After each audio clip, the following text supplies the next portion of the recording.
So in this paper, we were looking at the academic and economic value of momentum. And I'm going to describe exactly what we mean by momentum. But this research is building on past research that's been done about early accumulation of credits and how that affects overall credit accumulation and a student's likelihood to graduate. So academic momentum, what does that mean exactly? It means progress towards a degree resulting from early credit accumulation. What are the mechanisms behind momentum? There's a couple ideas or theories about why momentum works. The first idea is that it goes along the lines of what Vince Tinto and other theorists have talked about when it comes to social and academic integration. And if students are taking more credits earlier, they're more likely to be involved in their campus. They're more likely to build these bonds with their fellow students and with their faculty members and advisors on campus. And it's particularly important for students who attend non-residential campuses, so those students at community colleges. Another idea behind momentum is that if students are accumulating these credits early, it'll contribute to their sense of efficacy and academic self-concept. And if you can see that you are accumulating credits toward this goal and this goal is increasingly within your reach, you're going to be more likely to persist. If you finish 30 credits by the end of your first year, you're going to see that that 60 credit degree is only another year away. So you're going to be more likely to continue on. So those are two ideas that can also start to establish some sort of norm for students, so that they're seeing this idea that it is appropriate to take 15 credits a semester, that that is what full-time is, and that 12 credits isn't necessarily what full-time means. As we talked about earlier today, as people who work in a community college or broad access four-year schools know, life comes up for students, and things happen either to them or within their families that leave them to withdraw for a semester or to withdraw permanently. So if students are accumulating more credits rapidly, the likelihood of one of these disruptive events occurring will go down. So we define momentum as we define it in two ways. We look at first semester momentum, and those students are ones that attempted 15 credits in their first semester. We also looked at first year momentum, and these are students who attempted 27 credits in their first year. And the comparison groups are students who attempted 12 credits in their first semester for the first semester momentum students. And then for the first year momentum, we compared these students who attempted 27 credits in their first year to those who attempted at least 12 credits in their first semester, but less than 27 in their first year. We were really lucky to be working with the Tennessee Board of Regents, and they provided us with this really rich data set. It included all 13 community colleges and the 6 universities, and we looked at the fall 2008 cohort. So these were the entering students in fall 2008, and we were able to track them for 6 years, which was important so that we could look at overall degree attainment and to see whether students, whether this early momentum was contributing to students' likelihood of completing their degree. So now I'm just going to jump into some of our results. So first, this slide looks at the momentum benefits for community college students. So the very top line, that is momentum students. So these are the students who attempted 15 credits in their first semester. Along the x-axis are semesters, so this goes up to 18 semesters or 6 years after they initially enrolled. And on the y-axis are the credits attempted, or credits accumulated, I'm sorry.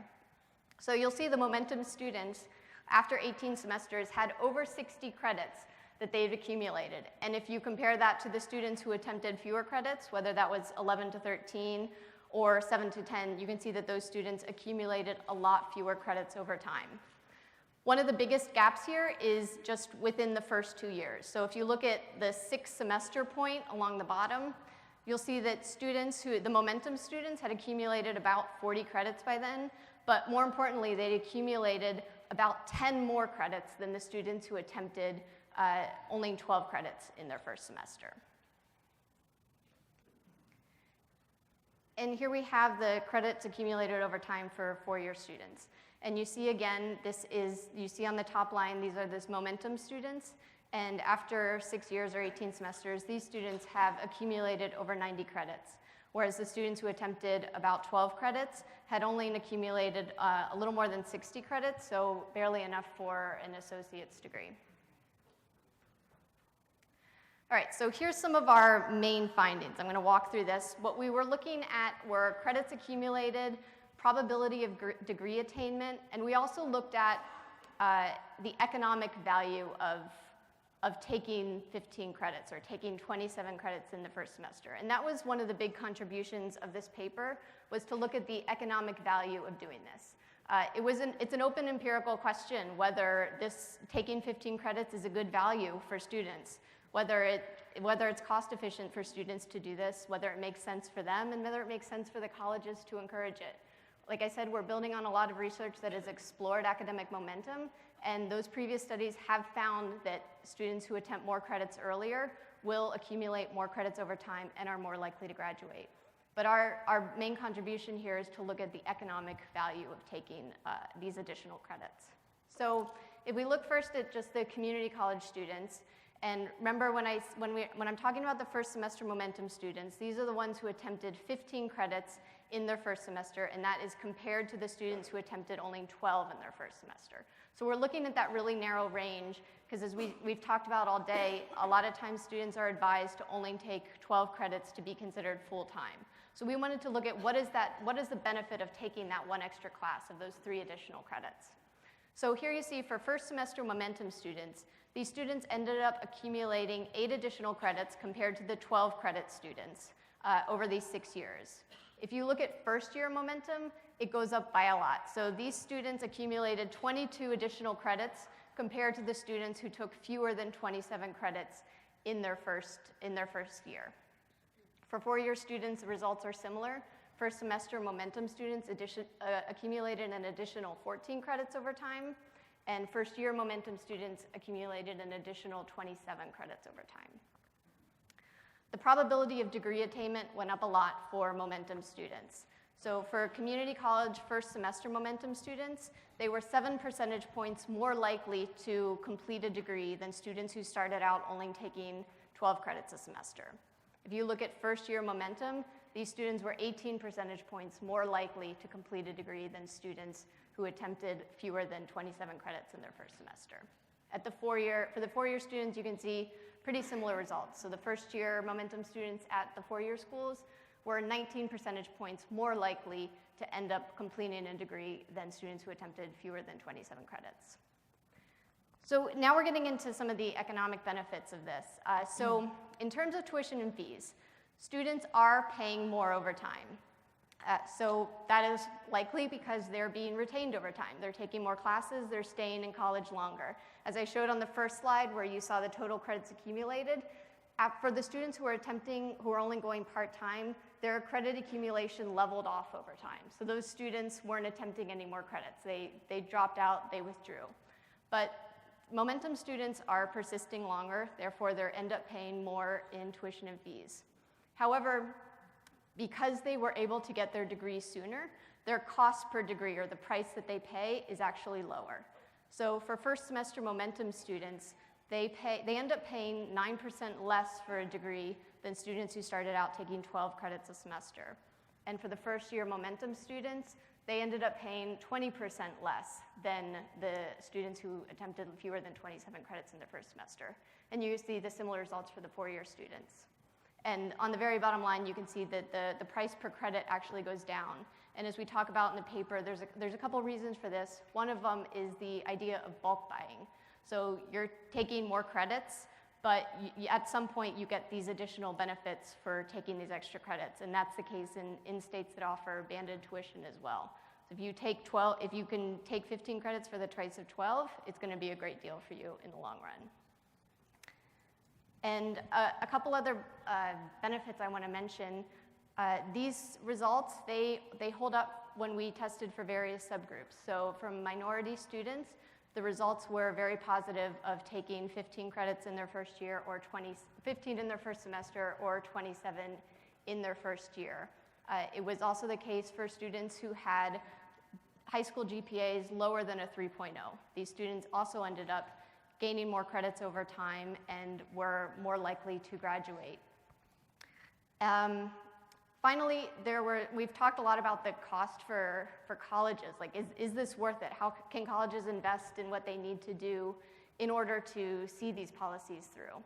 And we found that overall, if a student is able to complete a degree, if they're a momentum student and they complete a degree sooner, the cost per degree actually goes down for the college. So the cost per successful student will decrease for students who take 15 credits in their first semester or 27 in their first year. So for community college students, for non-momentum students, the average cost for a degree was about $62,000. For momentum students, it went down to around $56,000. At the four-year schools, the average cost per successful degree was about $173,000. And for the momentum students at a four-year school, the average cost per successful degree was around $138,000. So the colleges are paying less for each successful degree when students start taking more credits. Right, so I get to do some myth busting about academic advising. So right now I work at Purdue University Northwest. The data that I am sharing is going to be from Purdue University Calumet. Northwest is the combination of two of our Purdue campuses, Calumet and North Central. So the data you'll see is Purdue University Calumet. So just to share a little bit about our institution in 2014. So I chose 2014 because we kind of started talking about 15 to finish in 2013, but we really initiated much of the initiatives in 2014, so we're going to see some great data based on that as well. So when I started at Purdue University Calumet in 2013, I was an academic advisor, so some of the comments and things will ring true to me as well as an advisor. And then in 2015, I had the opportunity to move into the role I'm in now, which is our Interim Director of Student Success and Transition, where I get to oversee some advising initiatives on our campus. Purdue University Calumet in 2014. So about 8,500 students of our total undergraduate enrollment, high population of first-generation students, mostly Indiana residents, 35% minority, majority commuter students. That's who we are. But over in the box, you'll also see that we've had a steady increase of our admission standards, and then also a steady transition from part-time non-traditional to traditional full-time student population. So when we rolled out 15 to finish to our advising community and said, hey, this is what's going on, the Indiana Commission has said this is really beneficial to our students, here's what we heard. So I know some comments we've already heard today from other advising portions, but it was especially that comment about we're transitioning from a non-traditional student to a traditional student. Our advisors had been around for a while. They'd experienced, they'd worked with our non-traditional students mostly. So our advisors said, this isn't going to work for our students. We have working students. We have students with families, head of their household. This just isn't going to work for our students. The concerns too about how are they going to pay for those extra credits? What about their grades and their academic success? We're going to see so many more students on academic probation. A lot of solid concerns. But we knew that this was beneficial. We saw the data. So we pushed ahead and said, well, this is something we really need to do, and worked to get the advisor buy-in. So here's what we did. So we had multiple different steps. I know we talked about the Indiana Commission's 60 credits or 120 credits. So our institution revised all of our degrees to meet at the 120 credit mark. So we have 8 semester degree maps that are created. 8 semesters means it's mapped out, 15 credits each semester. At New Student Orientation, we then began sharing the 15 to finish campaign, the video, with students, but also their parents and supporters that were there with them, so we could really delve a little bit deeper into this is the new standard. So although we have a high population of first-generation students, even those parents and those students heard 12 credits is full-time, that's what I should be doing, but we said the new norm is 15 credits, so we got to do that at New Student Orientation. Specifically within the department that I work in, we advise our undecided and our undeclared students. About 40% of our incoming students enter as either undecided or undeclared, meaning they didn't quite meet the requirements to get accepted into their major. We chose to do block scheduling, and so that really speaks to that opt-out versus opt-in. So we block enrolled them in 15 credits. They came to New Student Orientation. We said, here's your schedule. And at first we were a little hesitant, thinking, we'd have all these students after orientation saying, oh my gosh, but that wasn't the case. There were some. We're always going to have our students that needed part-time from the get-go, needed evening classes only, and those types of things. But the majority of our students stayed in those 15 credits that we put them in. We also had advisor training, so every summer we have an advisor retreat where we get together, have many different topics covered, and then we meet monthly throughout the year as well. So we did some training on what it means, 15 credits means. We did a lot of training on how to serve our first generation college students, then intertwined the 15 to finish campaign portion as well and what that means for first generation. Coordinated messaging. Out of our department, we do some parent outreach, and so we were sure to include the little icon and just include some information about 15 to finish in parent outreach, and then also if we're doing outreach campaigns to students to say, hey, don't forget to get registered for next semester, we'll include the 15 to finish messaging in there as well. And then we increased our student academic support, so knowing that 15 credits was going to mean something bigger for our students, we increased our academic support specifically within math because we know that's an area that our students need some additional support in, so we made sure that those resources were available to them.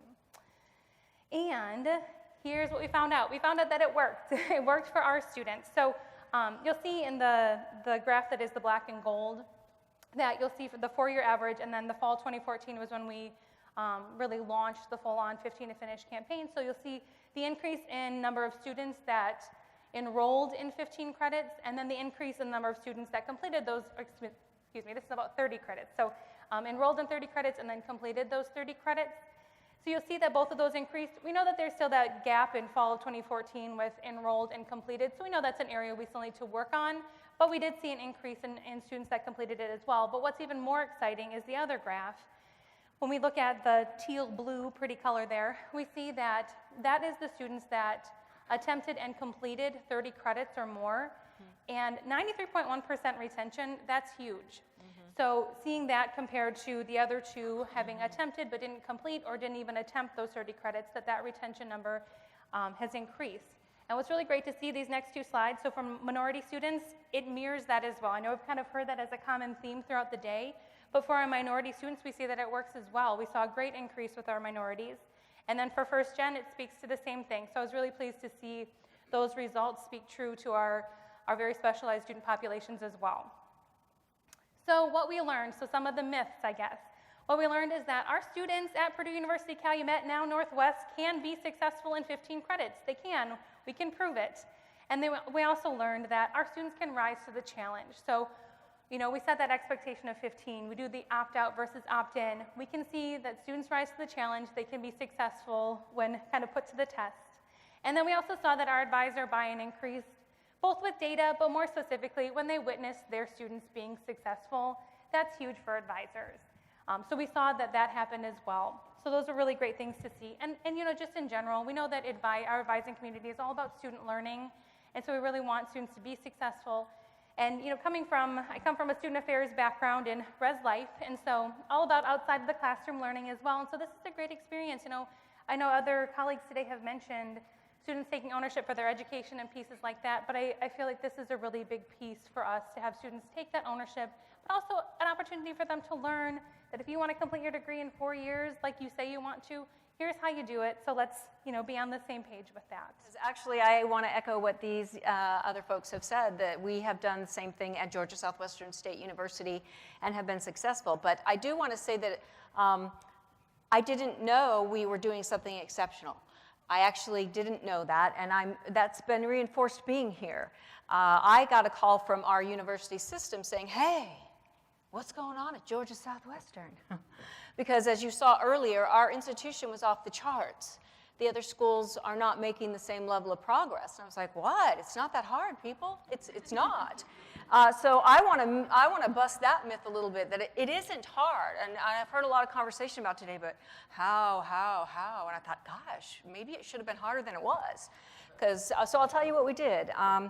This is the look that was on my resource coordinator's face when I told her that our students needed to be taking 15 hours.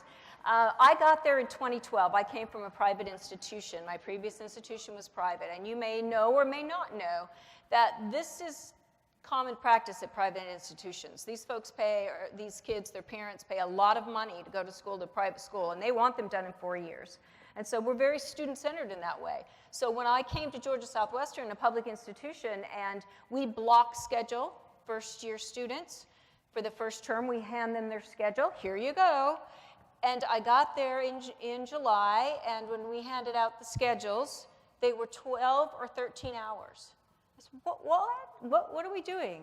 And I got that look from more than one person.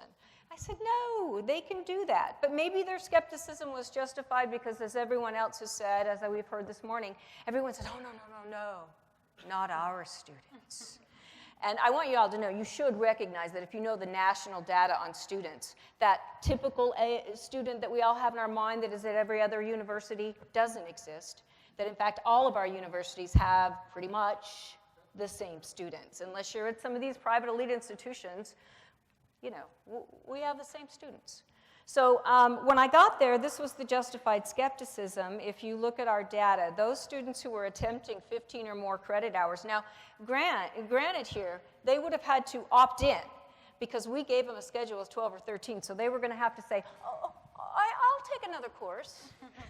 So we didn't have a lot of students doing that, so I gave you just a little bit of the trend data here.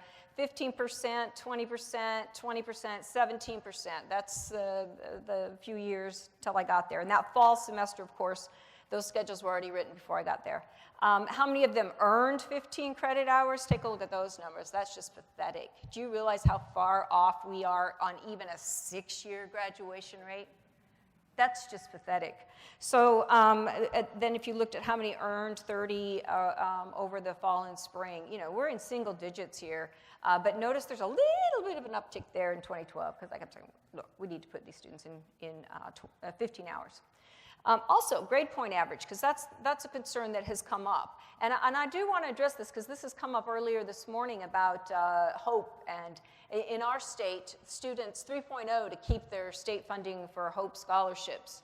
So when you have incentives that are grade point average based, I've heard today it can be a disincentive. So you might want to present some of the data that shows that GPAs are actually going to go up, and I'll show you that data here in a second. But this is the percent of first-year students, that cohort that comes in the fall, that finish the first term above a 2.0. That's not impressive. So you can imagine that our advisors and our faculty were saying, I don't know about this, because that doesn't look too impressive to me. Well, I had to change the culture of lowered expectations. This little cartoon here from Calvin, what grade did you get? His little friend says, I got an A. And Calvin says, really? Boy, I'd hate to be you. I got a C. Why on earth would you rather get a C than an A? I find my life is a lot easier the lower I keep everyone's expectations. You know, there's something to be said about that.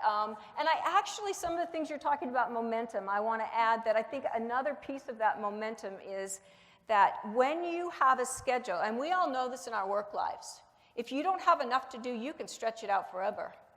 And if you have too much to do, there's this stress point where you're just not hitting your game. The ideal workload is just a little bit more than is comfortable. And those are the most productive and comfortable folks. Well, what we were doing, we're giving students the easiest schedule they could possibly do, which makes them do worse, because they realize they don't have that much to do, so they can do it tomorrow. So it really speaks to the momentum here. But I needed to change the culture of lowered expectations of our students. We really had low expectations. And some of the other obstacles we faced, and you may face this as well, was lacked course capacity. I said I want our students in 15 hours for the fall term.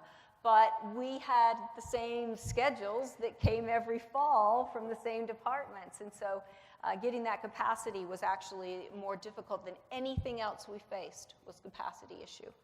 And then some of the initial things we did just because they needed to be done, not because of the 15 hours, they were just a lot needed to be done when I got there in terms of looking at student success.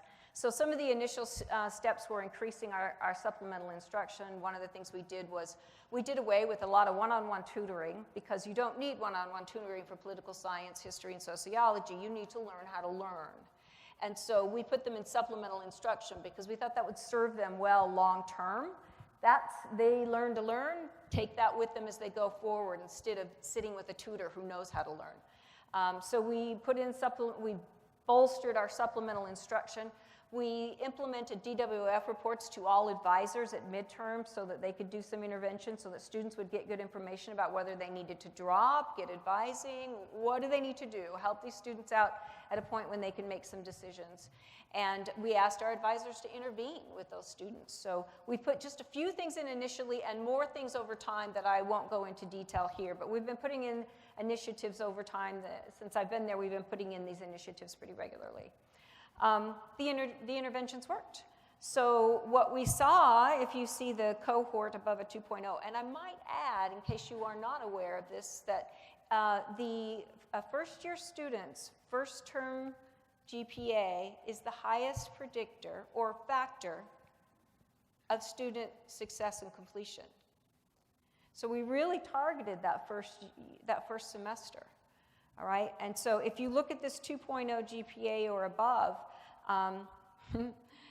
we jumped, 11 percentage points. It's actually 11 and a half. I rounded it here a little bit, but and we've kept it steady. So we went from, the low in 2011, 63% of our students above a 2.0 is pathetic, and now we're at about 74, 75% that finish above a 2.0. How did we get there? Well, I shared the data I like data. I get data from our IR person, and I start looking at it, and all it does for me is give me more questions. And so I go back to her and say, now I need to know it in this way. And she, why didn't you tell me that when you asked for this? I didn't know until I saw it. But data, looking at our data. And I've kept our faculty informed. One of the things we've done at our institutions, we call them CCG convocations, but we have a CCG meeting about 2 or 3 times a semester. So the entire campus is invited to come, and I show the data. I talk about what we've done. I talk about where we still have problems, and then talk about my ideas for what we could do to address those issues, and then seek feedback from other people about whether they think those ideas are good or what ideas they also have, and then I go back and formulate a plan to bring to them. So we've been doing these CCG convocations if you're looking for ways to spread kind of how we can get this done. The most important part, sharing that data. I emphasized, I think this is really important when you're working with your faculty. Some of you have said, what do you do about faculty? One of the big fears, the CCA folks know this, big fears of CCA, and one of the criticisms is it doesn't do any good if we're just passing our students along. If the goal is to give out more degrees, but we're not making these quality degrees, we're in trouble. So you have a lot of faculty who are very anti-CCA, anti in our state CCG, which is our Complete College Georgia, because they think they're hearing, pass these students along. And I have made it a very intentional, I speak always about how we can raise students to your standards. That is our goal. And by emphasizing that, faculty have been much more comfortable with the changes. I demonstrated the financial benefit of 15 to finish for students in the institution. Now, this is going to vary by institution. We've heard a lot about band funding, but I actually used our non-banded funding as an advantage at our institution. We were facing budget cuts and lower enrollment, and I don't think in the 4 years I've been there, we've gotten a cut every year. Thank you, USG. We've gotten a cut every year. It's just been sad and difficult, and we feel like we're bare bones. But the way our system works, we keep tuition revenue. So enrollment we get from the state, they're going to tell us what we're going to get. But tuition actually comes to the institution. Well, if you bring in 400 or 500 new freshmen or whatever your institutions have, and you multiply that by 3 more credits per person, bingo, there's dollars right there for the institution. So I pointed that out to faculty. Look, we don't have any money, but just by putting students in 15 hours, and if they didn't care a thing about the students, they'd still want their dollars. Fortunately, they do, and I do. So, but still, for those who don't, what?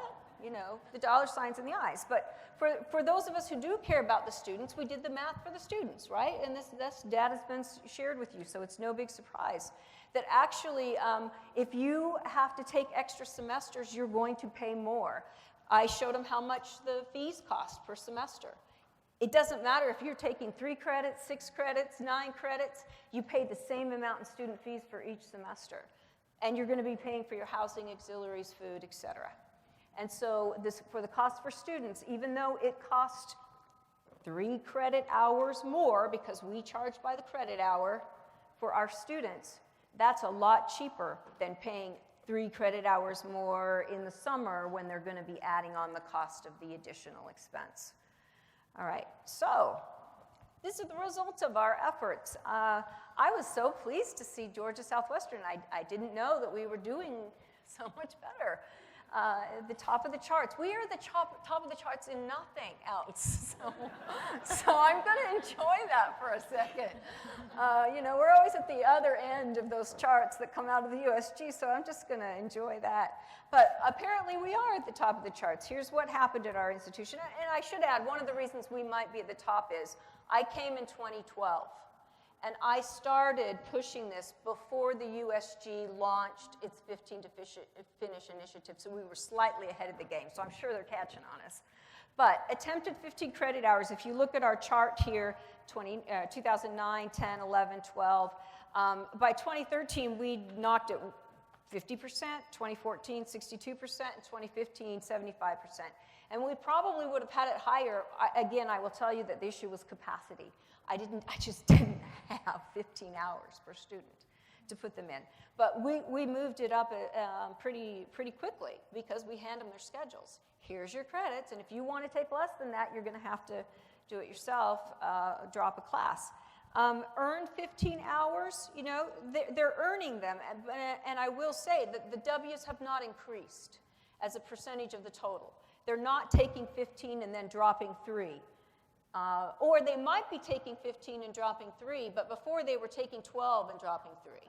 That's really worrisome. Okay, so when we looked at that data, not an issue. So we see that the percent who's earning it, I see that bottom line. I'm not as happy with that bottom line and want to make sure that those students are doing that the next semester, that they're continuing in that path. But we've seen a good effort to get them on the right path initially. And I think as faculty are seeing these numbers and we push the importance of doing this, those second term 15 credit hours and so forth will increase as well. So we're seeing some growth, but still have work to do. I do want to point out, because just as everyone else said, what are the percentage of the cohort that finishes above a 2.0. We've not only kept it going, this string, you know, you always wonder, was that a fluke? Did we just get a group of really smart students? So every semester I'm like, oh, I hope it wasn't a fluke. And then, no, look, 74, 76, 75. And 2015, I mean, yay to those students, right? 80%. These are not rocket scientists, not even the ones who think they're rocket scientists.